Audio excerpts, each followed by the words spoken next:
지금은 아는 것이 힘이다. 시간입니다.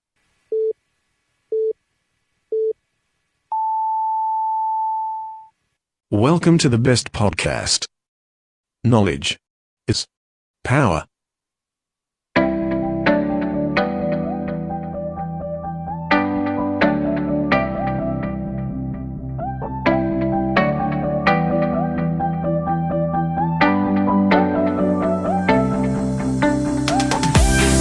주인된 입장에서 머슴에게 보고받는 시간, 박정현의 머슴일기에 오신 걸 환영합니다. 정책을 집행함에 있어 가장 중요한 것들 중 하나인 돈 이야기죠. 오늘은 국회 예산안 통과와 대전의 행정감사에 대해 대전광역시의회 박정현 의원으로부터 보고받도록 하겠습니다.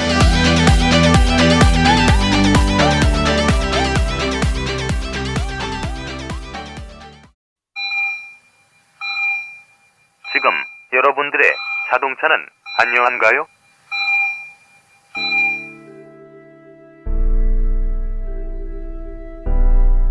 자동차는 편리한 교통수단이기 전에 나와 내 가족의 소중한 생명을 지켜주는 또 하나의 나입니다. 자동차 역시 우리들처럼 정기적인 건강관리가 필요하며 아플 경우 치료와 수술이 필요합니다. 나와 내 가족의 소중한 생명 지킴이 내 차의 모든 것을 이제 낭만카닥터 김사부와 상의하세요. 자동차의 돌담병원 북대전 모터스에 오시면 내 차의 모든 것이 편안합니다. 내 차를 위한 엑스레이, CT, MRI 등 최신 장비와 대한민국 최고의 자동차 엔지니어인 저 낭만 카닥터 김사부를 만나실 수 있습니다. 북대전 IC에서 테크노밸리 방향 언덕 위의 하얀 집, 정신병원 아닙니다. 이상 여러분들의 자동차 주치 낭만 카닥터 김사부였습니다.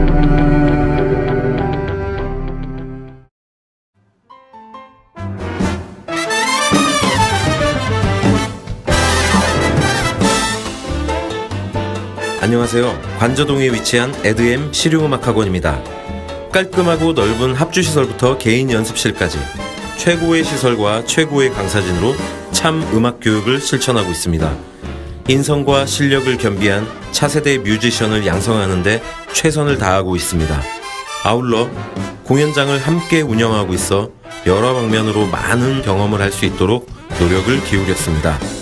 예술고등학교와 예술대학교 입시를 전문으로 하며 작곡과 미디 보컬 레코딩 수업에 특화된 믿을 수 있는 실용음악학원입니다. 저희는 기타와 베이스, 그리고 드럼, 신디사이저, 색소폰, 작곡과 미디 이렇게 다양한 전공 과목을 지도해드리고 있습니다. 지금 바로 신청하세요. 그리고 꿈을 이루세요. 감사합니다. 문의전화 042-541-5337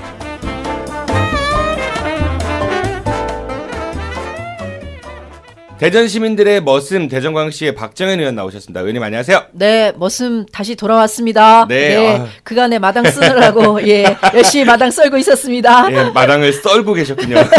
쓸고 있었습니다. 네, 우선은 좀 축하될 일이 있는 것 같아요.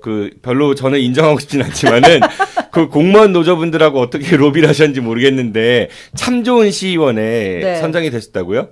네, 너무 좋아요. 예, 이번에 제가 행정감사 우수위원 상도 받았잖아요. 그러게 말이에요. 네, 그런데 그 상도 굉장히 소중한 상인데 제가 좀 까칠한 의원인데 공직자들로부터 참 좋은 의원상을 받았다는 것은 공직자들이 그만큼 평가를 잘 해주셨다는 얘기잖아요. 네. 그래서 특히 저는 이제 시의원 이번에 마감하는 네네네. 회인데 그걸 받으니까 너무 가슴이 뿌듯해서 제가 만나는 사람마다 그 얘기를 하고 다니고 있습니다. 아니 그러니까 아까 말씀하신 대로 공무원 노조에서 주는 상도 받으셨고 또 네. 행정사무감사 우수위원 상도 네, 제가 받으셨고 8년째 받았습니다. 아 너무 독식하시는 거 아닌가 싶어요. 아니 그 어떤 사람들은 뭐야 매년 그냥 받는 거야 이렇게 얘기하는데요. 저 안 그래요.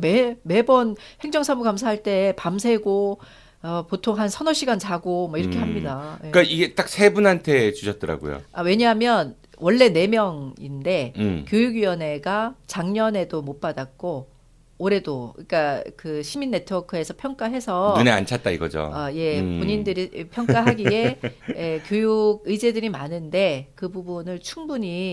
행감을 통해서 드러내지 못했다 이런 평가가 있는 것 같아요. 저 정기현 의원님한테 너무 큰 실수를 해가지고 며칠 전에 뵀었는데 네. 상 받으신 줄 알고 당연히 이번에 네. 아마 정기현 의원님하고 김동섭 의원님하고 치열하게 네. 경쟁하셨을 거예요. 네, 축하드립니다. 그러니까 네. 뭐가요? 그래서 상 받으신 거예요. 또 안 받았는데 이번에 그래서 핵심은 네. 제가 볼 때 저 복지환경위원회에서 김동섭 의원님이 네. 뭘 제기하셨냐면 대전시 세종시 2단계 용수 공급 관련해서 공사 지연 문제를 제기하시면서 네. 판례를 막 만들어서 아. 예, 시각적으로 막 하시더라고요. 아마 그게 네. 굉장히 중요하지 않았을까? 네.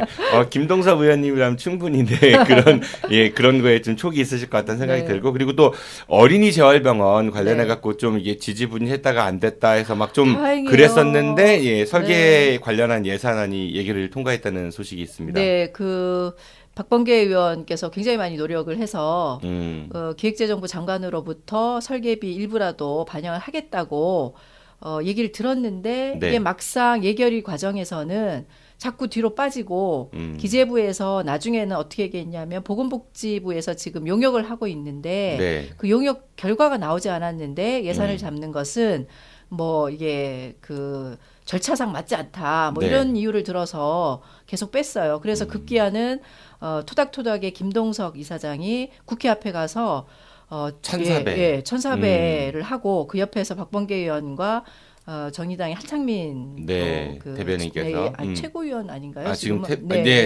예, 같이 또 보좌를 힘을 네, 하고 실어주셨고 그리고 박범계 의원이 계속 어필을 하면서 또 윤소아 의원도 굉장히 정의당 네. 하셨어요. 그래서 이게 8억이 원래 한 4억 정도 될까 말까 했었는데 네. 다행히 설계비 8억 그것도 딱 꼬리를 대전 공공 어린이 재활병원으로 꼬리표를 달아서 좋은 왔어요. 반가운 소식이긴 한데 네. 박범계 의원님께서 이제 예전에부터 그런 이제 활동을 많이 하신 거는 네. 알고 있고 요즘 들어 이제 더 이렇게 열심히 하시는 거 보니까 네. 혹시 내년에 대전시장 출마하신다나요? 고민이 네. 있으시지 않겠어요? 네, 제가 알기로 본인 생각보다는 지역 우리 대전 시민들의 압박이 굉장히 센 걸로 알고 있어요. 출마에 대한. 글쎄요, 그거는 별로 잘 모르겠고. 아니 왜냐하면 여러 여론조사에서도 그 지표가 나오고 있고 실제 본인 생각이 제일 중요하죠. 예, 뭐. 그런 압력을 그러니까 본인은 제가 아는 박범계 의원은 중앙 정치를 더 하고자 하는 의지가 있죠. 근데 그러니까, 지역에 어쨌든 지역 주민들이 뽑아준 국회의원으로서 지역 주민들의 요구가 거세면 정치인은 그 요구를 할 수밖에 없잖아요. 네. 그런 고민이 있으실 겁니다.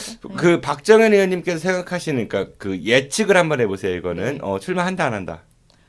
저는 뭐 예측보다는 네. 바람은 출마하셨으면 좋겠다는 바람은 있습니다. 바람은 그렇고 네. 본인의 예측은 글쎄요. 글쎄요. 네, 알겠습니다. 무당 빤스를 안 입어가지고. 아니, 빤스가 뭡니까? 빤스가 네. 팬티? 네.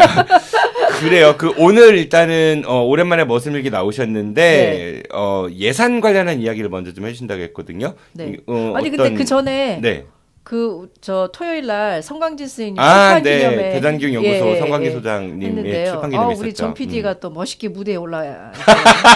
아니 헤어스타일이 어쩌느니 뭐 머리를 바꿔라 이런 얘기 하실 때는 언제고. 아니 양복이 눈부셨어요. 양복이. 근데 감사합니다. 양복을 네. 얼굴이 못 받쳐주는 것 같은데. 죄송합니다. 네, 옷걸이가 시원찮아가지고. 아니에요. 네. 굉장히 잘하셨고요. 네. 저는 여러 진보 교육 후보들이 나오시기 때문에 특정한 누구를 지금 말씀드리려고 하는 건 아니고 다만 책 제목이 너무 마음에 들었어요. 저는 오늘이 행복한 학교. 예. 우리가 지금 학교 현장이 아이들을 내일을 담보로 해서 오늘의 아이들을 계속 핍박하는 거잖아요. 근데 사실은 오늘이 결국은 미래를 담보하고 오늘의 행복이 미래의 우리 아이들의 행복을 만드는 건데 사실 미래 예측이 아니라 그냥 이 강요에 의해서 어떤 특정한 직업군이나 뭐 이런 것들을 강요에 의해서 아이들이 정말 다양한 자기 끼를 발현하지 못하고 있고 실제 상심해서 아픈 아이들이 굉장히 많은 거잖아요. 그리고 학교를 떠나는 아이들도 굉장히 많고 그래서 그 제목이 저는 너무 가슴에 와서 닿았어요. 그래서 저도 오늘이 행복한 대덕구를 만들려고. 오늘이 행복한 대덕구 출판 기념회는 언제 하시나요? 제가 사회 봐드릴게요. 그래요? 네, 한번 생각해 보겠습니다. 알겠습니다. 네. 그 이제 예산 얘기하신다고 하셨으니까 네. 예산하면은 뭐 충남 예산은 아닐 것 같고. 일단 국회 네. 지금 대전 예산은 죄송합니다. 썰렁했습니다. 반응도 안 하시네. 뭐 그냥 넘어갈게요. 네네. 그 대전 예산은 2월 15일 날 이제 결정이 나요. 지금 예결위 과정이 있기 때문에 그게 결정이 나면 다음번 제 머슴 시간에 한번 내년도 예산 전체를 한번 같이 말씀을 드릴 거고요. 대전시는 지금 심의 과정 중이고 예. 확정은 내년 2월에 네. 난다. 아니요. 12월 15일 날. 12월 15일에 난다. 본회의 예산 확정이 나니까 네네. 지금 이제 예결위 과정에 있으니까 이게 된다 안 된다 이렇게 말씀드리기 어려우니까 그건 그때 다음번 머슴 일기에서 좀 말씀드리고요. 네. 오늘 제가 하고 싶은 얘기는 국회 예산이에요. 왜냐하면 뭐 아시는 것처럼 지방정부 예산이라는 게 그 재정 자립도가 지금 50% 미만이잖아요. 그래서 그렇죠. 중앙정부에서 예산을 가져와야 되고 특히 지역 주민들의 삶에 필요한 예산들은 중앙에서 가져오거나 아니면 중앙과 지방이 매칭하는 예산이 많기 때문에 국회 예산이 어떻게 통과됐는지가 사실 대전 시민들한테 더 크게 작용할 수도 있는 거거든요. 네. 근데 이번 예산 통과 과정을 보면서 제가 이의가 많습니다. 제 페이스북에도 그걸 좀 올렸는데요. 네. 예, 그래서 몇 가지 부분은 좀 짚고 넘어가야 되겠다. 네, 짚어보십시오. 생각이 들어서 최근에 자유한국당 쪽 계시는 뭐 의원을 비롯해서 여러 당직을 맡고 계시는 분들이 프랭카드를 통해서 무슨 세금 폭탄 맞은 무슨 문재인 예산 뭐 문재인 이런 식으로 예산은 국민 부담 뭐 이런 이렇게, 현수막처럼 봤습니다. 네. 그렇게 썼던데 사실은 저는 거꾸로 자한당 플랜카드는 국민들 시름을 더 돋게 하는 플랜카드다 이런 생각이 들어요. 왜냐하면 이 문재인 대통령의 2018년 예산 기본적으로 사람에게 투자하는 예산으로 되어 있는데요. 그런 예산들이 대부분 지금 자유한국당 의원들이나 국민의당 의원들에 의해서 삭감이 됐거나 반영이 하나도 안 된 예산들도 있었어요. 기본적으로 우파 정부는 작은 정부를 지향하니까 공무원 숫자를 늘린다든지 이러면은 그게 결국은 나중으로 가서는 그 이제 규모가 커졌을 때 국가가 감당을 못하면 오히려 국가가 더 경제가 망할 수 있다 뭐 이런 논리였던 것 같아요. 그러니까 그 프랭카드 중에 제일 많은 게 그 공무원 증원해서 뭐 몇 년부터 뭐 몇 년까지 얼마 오르고 뭐 이런 얘기를 하는 건데요. 취업률이 너무 낮으니까 국가에서 공무원을 뽑아 취업률 높이려는 꼼수 아니냐 이런 지적들을 했었죠. 아니 근데 공공 부분에서 일자리를 더 늘려주는 거는 어떤 나라도 다 하는 거고요. 사실은 우리나라가 제일 취약해요. 그러니까 일자리가 없는데 기업이 사람을 뽑지 않는데 그럼 어떻게 합니까? 그거를 견인하는 거는 공공 부분에서 일자리를 만들어주는 거고 그리고 증원이 아니라 충원입니다. 이번 예산은. 증원과 충원은 다른 거죠. 물론 문재인 정부가 공공 일자리 81만 개를 확충하겠다라는 내용이 있지만 내년 예산에서는 새로운 일자리를 만드는 게 아니라 지금 필요한데 예산을 투여하지 못해서 못 만든 일자리를 만들겠다는 거거든요. 그리고 공무원들도 또 보면은 대부분이 소방공무원이나 그러니까 경찰 공무원 공무원들이에요. 같은 그렇죠. 그냥 일반 행정공무원을 뽑겠다는 게 아니라 그래서 그 언론에서도 그렇고 지금 야당 의원들이 자꾸 공무원으로만 가는데요. 소방직 뽑겠다는 거예요. 그리고 그렇죠. 사회복지직 뽑겠다는 거고 집배원들 근데 자살 사건도 있고 막 이러잖아요. 소방 공무원들도 얼마나 어렵습니까? 그래서 그런 분들 더 확충하면 더 안전하고 그리고 공무원들도 안전을 지킬 수 있는 거잖아요. 그런 거 하겠다는 거고 시민 생활 안전 부분에 보강해 줄 수 있는 그런 일자리를 그런 공직자를 만들겠다는 건데 지금 이게 안 된 거죠. 그런데 마치 많은 공무원들을 증원한 것처럼 돼 있는데요. 실제 공무원 부분은 원래 정부안이 12,221명이었어요. 근데 지금 된 게 9,475명입니다. 9,475명으로 결정된 이유가 뭔지 아세요? 저는 이 얘기 듣고 더 정말 가슴이 아렸습니다. 왜 아리셨습니까? 이유가 뭐죠? 9,475명이 왜 9,475명이 된 줄 아세요? 왜 그렇죠? 네. 원래 12,000여 명을 했는데 이제 조정을 할 거 아니에요. 어쨌든 좀 깎이겠죠. 그래서 9,500명 정도로 하자 그랬는데 국민의당의 김동철 원내대표께서 9,500명이면 4.4.5입하면 10,000명이 되는 거야. 그렇게 생각한다. 오랜만에 사람들이. 들어보네. 네. 그렇게 생각한다. 그래서 어 9,400명 이하로 잘라야 된다. 이렇게 해서 근데 이제 기획재정부 장관이 그러면 그 중간 정도 해서 9,500과 9,400의 중간 정도 해서 네. 9,400 75명으로 했다.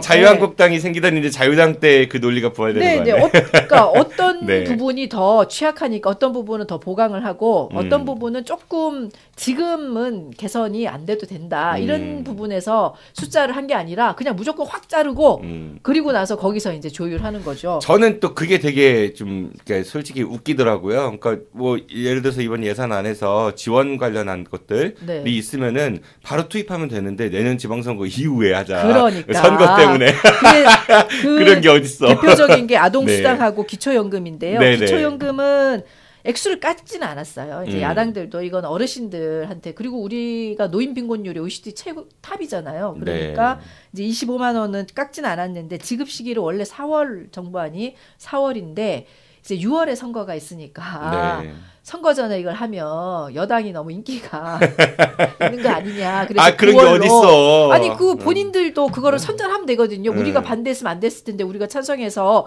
됐다 이렇게 말씀하시면 되는 거를 굳이 선거가 끝난 그 7월도 아니고 9월, 예, 9월 이후로 했고요. 아동수당도 지금 아동수당 원래 정부안이 7월이었어요. 네. 근데 그것도 이제 7월이면 선거 바로 바로 미치잖아요. 네. 그러니까 9월로 이것도 해서 예산을 삭감하고 더군다나 아동수당의 경우는 2인 가구의 소득 상위 10%는 제외를 하게 됐어요.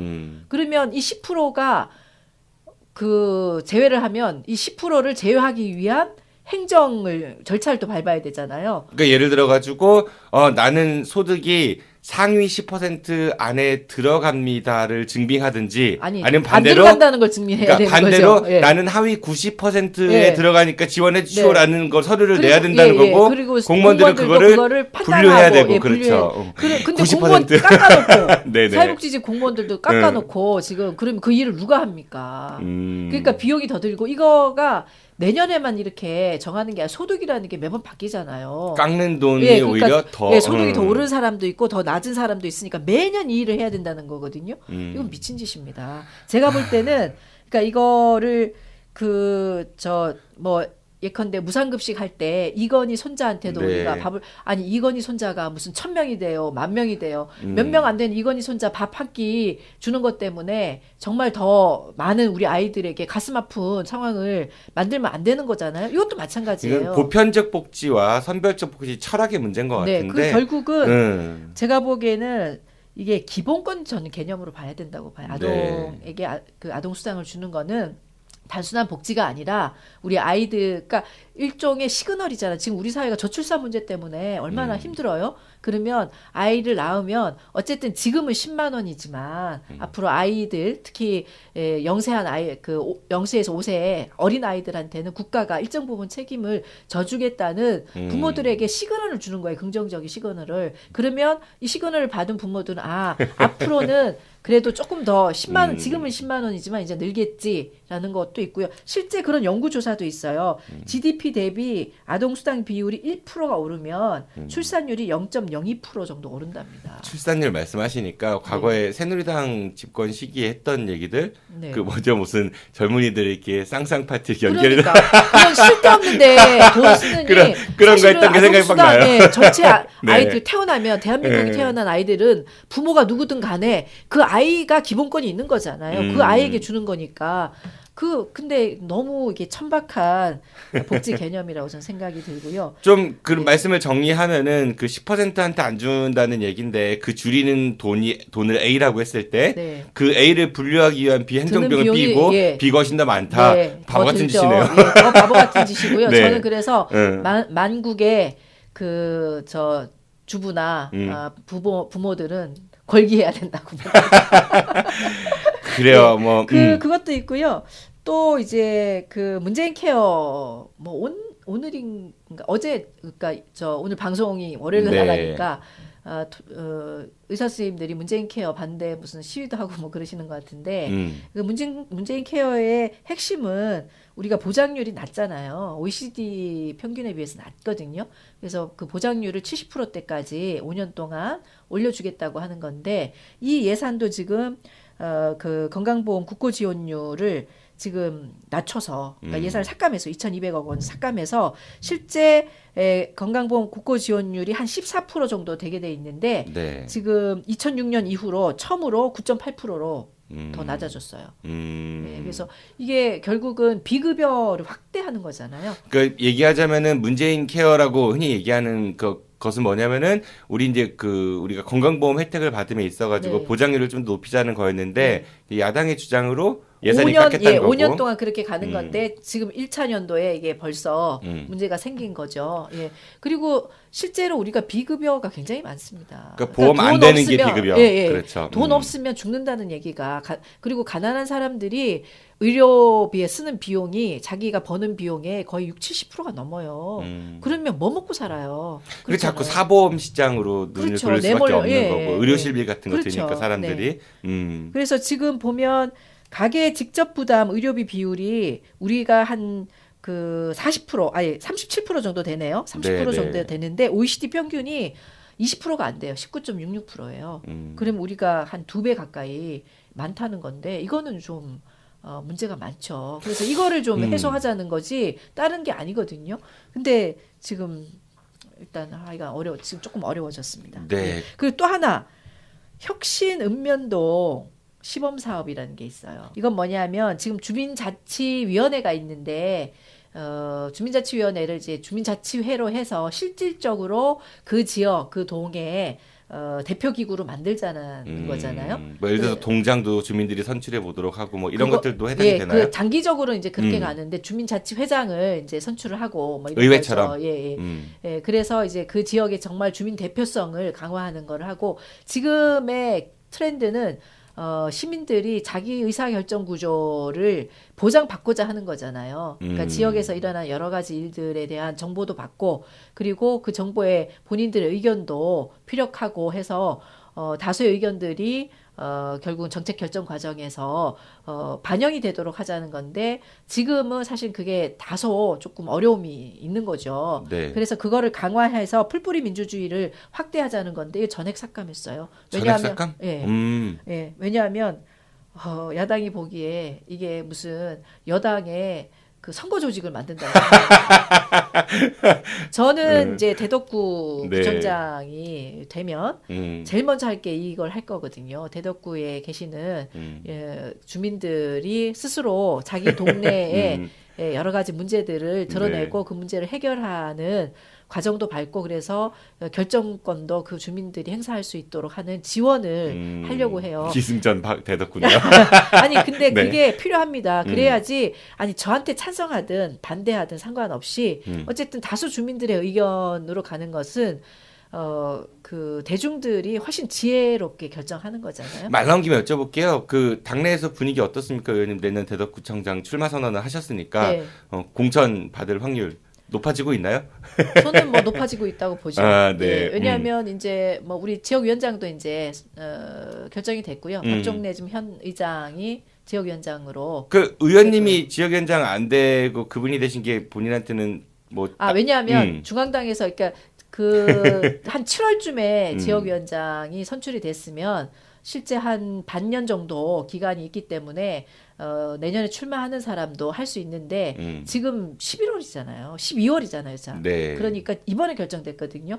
그러면 내년에 출마하시는 분은 내년 2월 말 3월 초에 또 사표를 내야 돼요. 그럼 지역위원장이 또 공석이 되는 거죠. 그래서 그런 것들을 방지하기 위해서 중앙당에서 사인을 받으셨대요. 내년에 출마하지 않겠다는 각서를 받으셨대요. 그래서 이번에 대신 박종래 의장과 또 내신 분이 한 분 있잖아요. 이세영 전 의장은 네. 두 분 다 내년에 출마하지 않겠다는 사인을 하고 그 인터뷰도 하시고 하셨고요. 저한테는 연락도 없었어요. 왜냐하면 저는 내년에 출마하겠다고 아예 프로포절에 썼으니까. 그 박영순 씨도 뭐 네. 이렇게 만지작거린다는 얘기도 되게 많이 들립니다.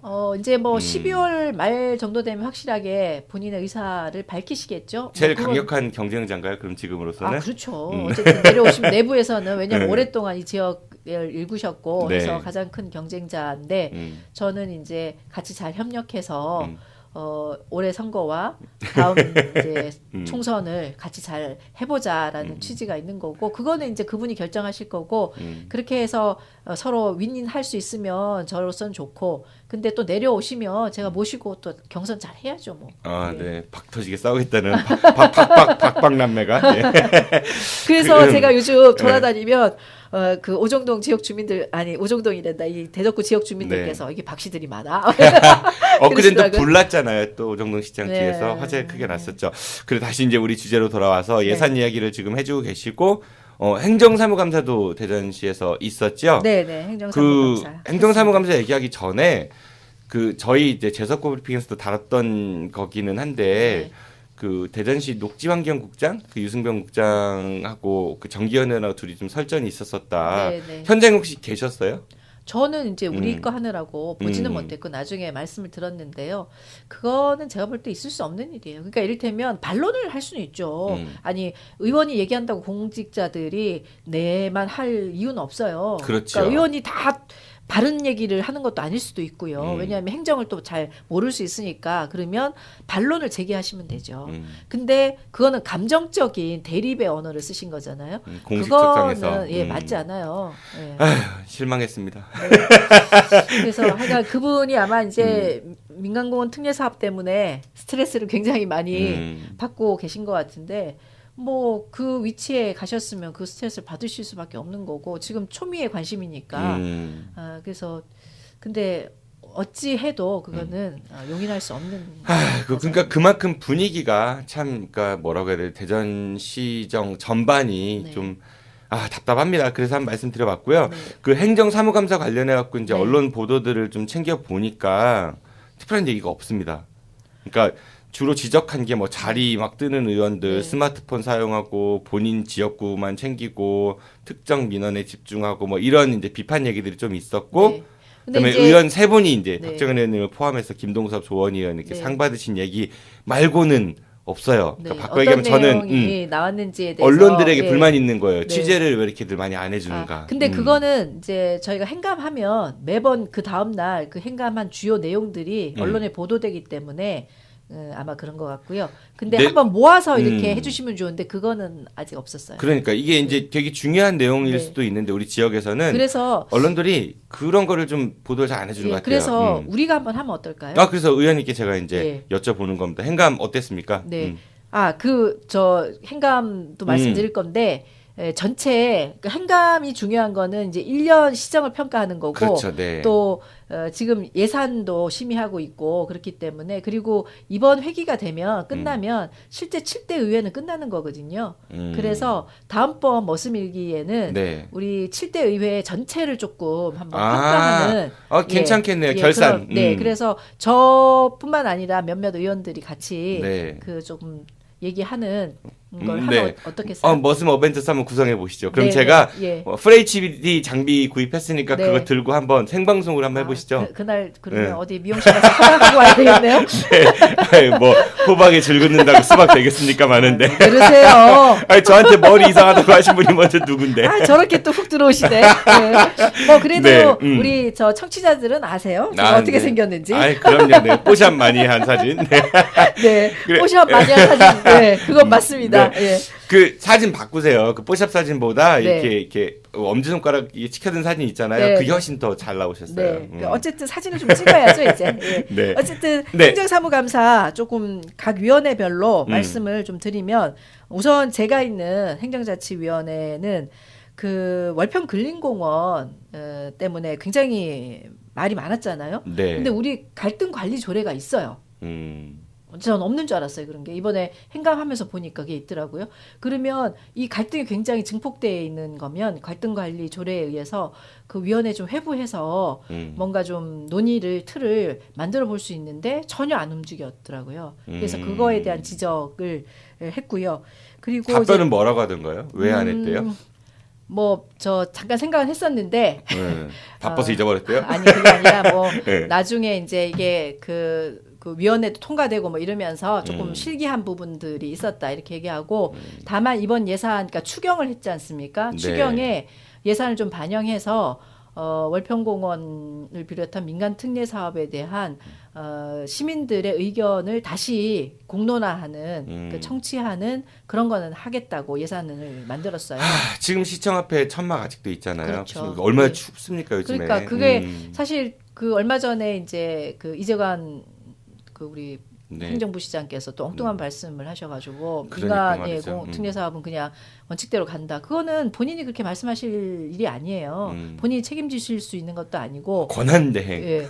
그리고 결국은 지금 프로세스가 계속 가고 있는 거는 사실이지만 워낙 반대 여론이 세기 때문에 내년 선거에서 대전시장이 되시는 분이 그걸 받아서 지역 이제 시민들과 다시 논의해서 결정할 문제이지 지금 행정부 시장께서 그거를 한다 만다 이렇게 얘기하실 문제는 아니에요. 다만 이제 그건 이해할 수 있어요. 지금 어쨌든 시장님이 안 계시고 행정 공백에 대한 우려들이 있기 때문에 행정 절차가 진행되는 거는 그냥 간다. 이런 정도의 얘기를 하신 거 아니냐 저는 그렇게 이해는 하는데 좋게 그래도 이해해 주시네요. 예.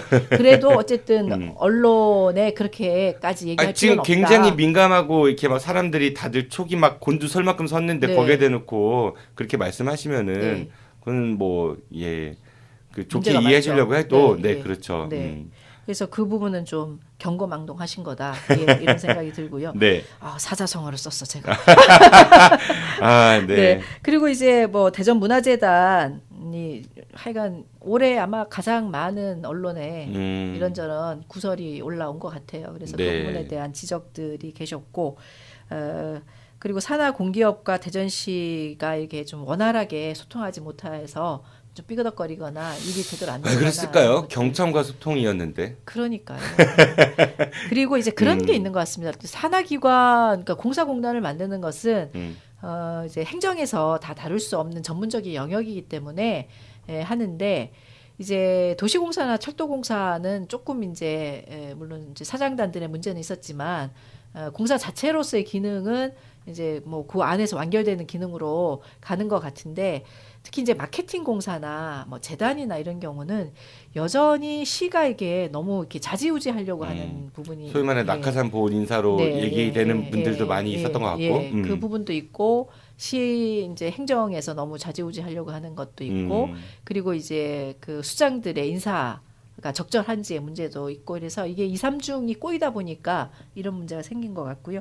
그리고 뭐 지진 관련해서 문제가 있었고요. 그러니까 제가 특히 주장했던 거는 공공부분 비정규직 네. 부분인데 지금 대전시가 이제 올해는 기간제부터 전환하겠다는 거거든요. 그래서 지금 대전시의 전환 대상자가 22명 정도 되고 올해 말까지는 전환위원회를 구성해서 이제 하겠다 이런 거고 나머지 이제 용역 그 파견 뭐 이런 네, 부분들이 네. 있잖아요. 이 부분이 사실은 중요한 건데 원칙적으로는 그분들이- 직접 고용하는 게 네, 그 한 당연한 300여 거 명. 그러니까 아닐까. 대상이 이제 직접 고용 가능 대상이 한 300명 정도 되는 것 같아요. 이제 그 중에 이제 상시 근로가 아니신 분들도 있고 이제 연세가 많으신 분들은 이제 고령 일자리로 해서 다시 전환하는 이런 분들 다 빼면 한 300명 정도 된다고 그래요.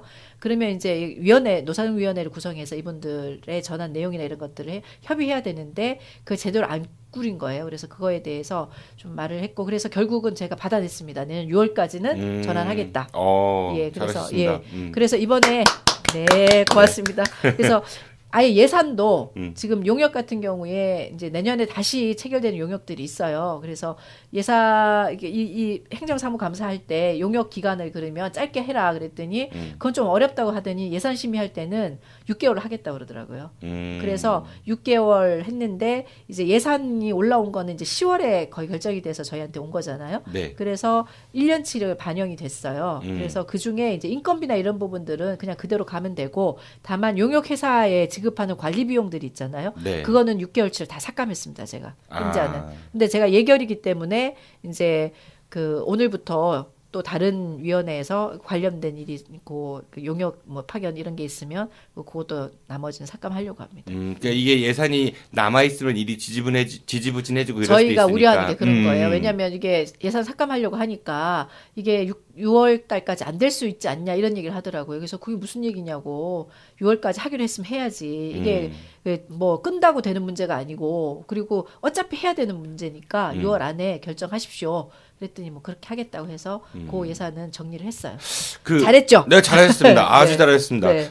근데 이제 그 비정규직 관련한 이야기를 하시니까 네. 뭐 최근에 한남대학교에서도 그 고용 규칙이 바뀌게 됐었죠. 네, 네, 네. 65세인가요? 네. 거기서 60세로 이렇게 내려와 갖고 지금 천막에서 그분들도 농성 중이라고 하는데 네. 가보셨나요? 아직 못 가봤습니다. 가보셔야죠. 죄송합니다. 대덕구입니다, 대덕구. 네, 알고 있습니다. 네, 꼭 한번 다녀오시고요. 네, 네. 네. 그렇게 하고 이제 산업건설위원회는 이제 그 청년 농업인들이 있어요. 청년 농업인들. 예, 청년 창업하면 되게 뭐 마케팅이나 아니면 IT나 컴퓨터 이렇게 뭐 이런 거. 생각하잖아요. 근데 그 올해 몇 월이더라? 한 8월인가 7월에 그런 이제 청년들이 자기 아이디어를 내는 그런 게 있어서 제가 갔는데 거기 청년 농업이 있더라고요. 그래서 제가 깜짝 놀라서 너무 반가웠거든요. 그래서 그 산업건설위원회에서 안 그래도 이 부분 얘기를 했네요. 청년 농업인 대상 지원이 더 필요하다. 어떤 형태로 지원을 그러면 가나요? 만약에 필요하다고 하면은? 실제 농업이라는 게 1년을 꼬박 노동을 투여해야지 이제 가을에 추수를 하는 거잖아요. 뭐 그 전에 하는 것들도 많지만, 네. 예, 그러면 그때까지 살아가는 비용이 사실은 필요한 거죠. 근데 그런 것들이 지원은 잘 안 돼요. 그래서 뭐 아마 제가 구체적인 내용은 조금 더 한번 확인을 해야 되는데, 네. 예, 그런 뭐 생활에 대한 지원이나 이런 것들이 더 필요하다 이런 얘기를 한 것 같고요. 네. 특히 도안 갑천지구 친수구역. 네. 왜 그 대전시 그- 벌금 맞는다. 네, 사업 그 공사하지 말아야 되는데 네. 공사해서 왜 그랬어 그러니까. 그러니까, 진짜. 네. 그래서 요것도 지금 지적이 됐고요. 음. 그리고 유성 복합 환승센터 네. 지금 추진이 지지부진하잖아요. 그래서 땅값만 요것도- 200 몇 억이 올랐대요 그 사이에. 그러니까. 네. 근데 민선 7기. 지금 제가 한번 다시 살펴봐야 될 게 최근에 그 대전시가 5년 단위로 네. 유통업 이게 그 수요 조사도 하고 관리 계획을 수립하는데 이걸 약간 풀려고 하는 용역 계획이 나온 것 같아요. 그게 무슨 얘기죠? 그러니까 그 대형 유통업체가 지금 우리가 적다는 거예요. 그러니까 근데 그렇지 않거든요. 근데 그 적다고 하는 거는 대전, 세종, 충남 전체를 묶고 그 바운더리를 전라도까지 묶은 것 같아. 그러면 적을 수밖에 없죠. 진짜. 예. 아. 그래서 이게 아마 유성 터미널을 좀 겨냥해서 그런 거 아닐까라는 의심의 여지가 그 소리 있습니다, 들으니까 지금. 갑자기 욱해지는 게 네. 그 공공기관들이 이제 그 지역 출신 대학생들 30%인가 의무 채용하는 그런 규정이 있잖아요. 네. 근데 대전은 이전한 공공기관이 거의 없어서 그 네. 혜택을 못 보고 있고 충남이나 세종은 굉장히 많고 그래서 대전이 우리 권역을 같이 하자 그런데 세종하고 충남에서 이제 거부하고 이제 그런 그렇죠. 형국이잖아요. 예. 그런 거 해결하는 정치력은 그렇게 떨어지면서 유통업체들 문 열어준다고 그거는 권역을 그거는 그렇게- 이제 진짜 제가 이제 이거는 이제 뭐 그런 움직임이 있어 예, 보인다. 예. 그럴 리 예. 대전시가 그럴 리 없겠지만 혹시라도 혹시라도 그런 게 하면은 이렇게 비판받을 수 있습니다. 네. 그래서 뭐 그런 얘기들은 다시 한번 제가 다음에 조금 확인해서 네. 말씀을 드리고요. 복지환경위원회는 뭐 핵심이 이제 월평근린공원 민간 특례 사업이 핵심이고요. 특히 이제 대기오염 측정망 요즘 대기오염 굉장히 사람들이 미세먼지. 그래서 그 확충하는 그런 것들이 이제 얘기가 됐고 교통약자 이동 지원센터 위탁기관이 원래 시설관리공단 뭐 얘기했다가 지금 복지재단으로 가지 않았습니까? 그래서 그거의 타당성을 한번 지적하는 부분들도 있었던 것 같습니다. 교육위원회는 이제 친환경 무상급식 지원센터 설립을 해야 되는데 지금 대전시가 많이 안 움직이고 있어서 그 부분에 대한 지적을 했고요. 여기도 학교 용역 근로자 처우 개선 문제가 시급해요. 저는 학교 현장에 비정규직 선생님들이 그렇게 많은지 몰랐어요. 정말 많습니다. 네. 기간제 선생님들. 네, 그래서 이분들의 또 제일 어려운 학년이나 제일 어려운 일들만 이분들이 맡으세요. 맞아요. 네. 그리고 성면 문제 지금 우리가 29% 정도 지금 됐는데 사실은 낮은 거죠. 그래서 그거 더 하라는 그런 지적들이 이번 행정사무감사에서 나왔습니다. 청산되지 못한 친일의 역사. 이제는 바로잡아야 합니다. 홍경표, 김태영의 대한독립 만세.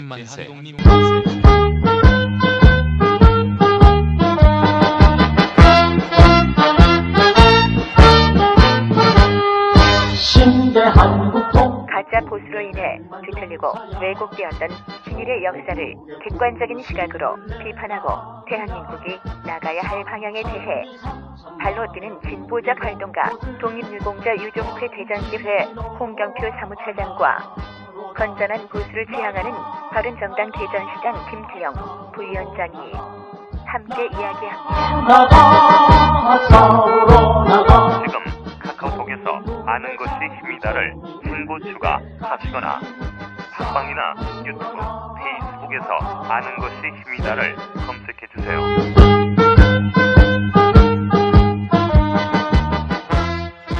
네, 벌써 2017년 마지막 방송이 될 것 같습니다. 올 한 해도 머슴직을 수행하시느라 정말 고생 많이 하셨고요. 내년이 이제 머슴 임기 마지막 해십니다. 네, 제가 네. 이번에 행정사무감사 하고 마지막 그 발언을 각 국에다가 제가 시의원으로서는 마지막 행정사무감사고 그리고 네, 배수해진. 네, 공직자들한테 많은 것을 배웠고 굉장히 행복했다 이런 인사를 함께 앞으로도 대전의 발전을 위해서 함께 노력하겠다는 인사 말씀을 드렸거든요. 그래서 이제 나중에 다시 봅시다 뭐 이런 얘기는 안 했어요. 제가 이제 되면 다시 보실 분들이 여러 분 계시죠. 그래서 아마 7대 의회는 이제 오늘이 그러니까 12월이 마지막이에요. 사실 12월 15일이 끝나는 거고 1월에 물론 회기가 있긴 한데 1월 회기는 이제 뭐 또 선거 국면으로 넘어가고 내년에 주요 이제 업무 보고 정도니까 그래서 12월이 아마 끝나는 거라고. 그래도 월급은 나오죠? 그럼요. 내년 6월까지 나오는데 네. 이제 저는 중간에 사퇴를 해야 되기 때문에 저는 아마 2월 말 3월 초에 사퇴를 할 겁니다. 알겠습니다. 네, 사퇴하실 때 꼭 불러주세요. 어떻게 네? 꼭 뿌려주려고? 좋다고? 꼭 뿌려드리게. 네. 네. 어쨌든 올 한 해 우리 대전 시민들께서 대전시 시정과 관련해서 여러 가지 또 불편함도 있었을 것 같고요. 특히 월평가 많았죠. 문제나 이런 것들 그리고 시장님이 중간에 이제 나가시게 되면서 또 조금 마음에 상처도 받으셨을 것 같아서 죄송스럽다는 말씀을 드리고요. 그렇지만 저희가 열심히 노력하려고 의회에서 열심히 노력하려고 하는 것도 좀 기억해 주시기를 부탁드리면서 저는 머슴으로서 앞으로 더 큰 머슴으로 더 크게 지역 주민들의 삶의 변화를 위해서 기여할 것을 약속드리면서 정말 행복한 이게 안 끝나요. 행복한 네. 연말 되시고요. 네. 새해 복 많이 받으세요. 네, 머슴에서 이제 노예로 강등되시. 네, 2018년에 다시 뵙겠습니다. 고맙습니다. 의원님 안녕히 가십시오. 고맙습니다. 내일은 개편 이후 첫 선을 보이는 프로그램이죠. 친일 역사 극복 프로젝트 대한독립 만세가 여러분들을 찾아갈 예정입니다. 내일도 많은 청취 부탁드리고요. 저도 이만 물러가겠습니다. 지금까지 진행의 정진호였습니다. 청취해서 고맙습니다. 안녕히 계십시오. We shall be back.